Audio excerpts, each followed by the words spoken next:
In our activity today, we're going to measure the changes in our heart rate based on different kinds of movements and different kinds of physical activity. But does anybody know how we would measure that? What is the word that we have for how many times our heart beats every minute? Well, the word is pulse or heart rate. So that's how we will find out if our heart rate has gone up or down depending on what we've done. The other important word for this activity is the word hypothesis. And I'm guessing you've heard the word hypothesis in science class sometime. An hypothesis is an educated guess based on our existing knowledge of what we think is going to happen. So before we begin the experiment, let's first make a class hypothesis. Which of these activities is going to increase our heart rate the most? We have these options: sitting in front of a screen, walking, jumping jacks, or high knees. Which one do you think is going to increase our heart rate the most?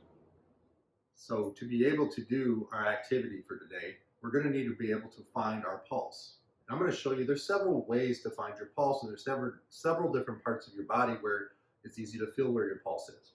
Okay, we're going to focus on two today, or maybe the easiest ways to do it. The first one we're going to talk about is the carotid pulse. Now, the carotid pulse is one of the biggest arteries in our body, and that's going to be on our neck. Now, just to remind you, a pulse is where we feel the blood pumping through our arteries, and our arteries are some of the main vessels that carry the blood from the heart to other parts of the body, and that's what we're feeling. So we're not necessarily feeling exactly the heart. Now, sometimes if you exercise hard enough, you can put your hand right on your chest, and you might be able to feel your heart beating there.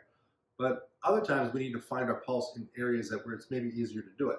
So we're going to start with the carotid pulse. So I'm going to show you that in a second. But to find your carotid pulse, you're going to place your index finger on your jawbone, right underneath your ear. All right? So you're going to place these two fingers on your jawbone, right below your earlobe, and you're going to move then the fingers halfway down the jawbone. So two fingers, find your jawbone directly below your earlobe. You're going to move halfway between your earlobe and your chin. So about here.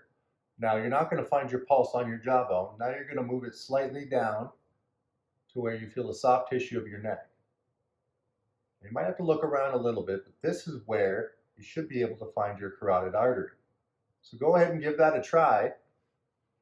Pause the video and see if you can find your carotid pulse.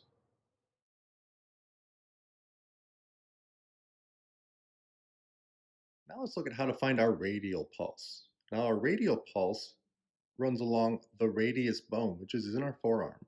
So it's going to be on the thumb side. That's the first thing to notice. On the thumb side of your hand, so go ahead and flip your hand so that it's palm up and check for the thumb side.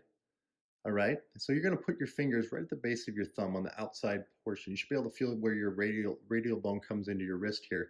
And you're going to slide it slightly up your forearm until you feel a pulse. That's another common way to find your pulse.